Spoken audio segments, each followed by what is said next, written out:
And people say, yes, what's the difference? You know, the Bible's just another book. No, first off, that's wrong. The Bible's not a book. The Bible's 66 books. 40 different people wrote it.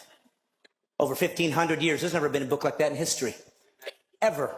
Does that make it the Word of God? No. It just means it's worth considering. Because there's never been a book like this.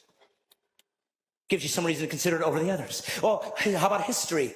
For hundreds of years, archaeology has used the Old Testament and New to find buildings, to find people, to find civilizations, to find kings that didn't exist or they didn't think they did. And suddenly the Bible said they're there and they dug it up and there it was. Does that make it the Word of God? No. It means it's historically accurate. Real people really existed and really wrote down what they saw. It's worth considering.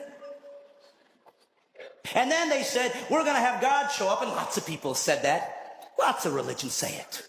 Don't worry, we'll prove it as a rational God would do.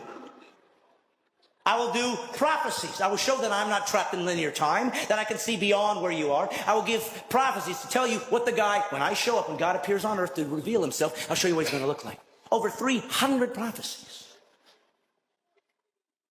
And then a man showed up one day named Jesus. And he said, I'm that guy. And he fulfilled all 300 prophecies. That's impossible. People could say, well, yes, they just wrote it afterwards and filled it all in. But we know that the first Greek translation of the Old Testament was done 250 years before Jesus was born.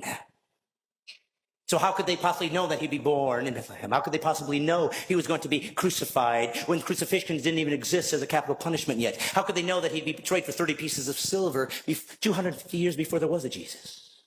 Does it make it the Word of God? No, but it's starting to get close.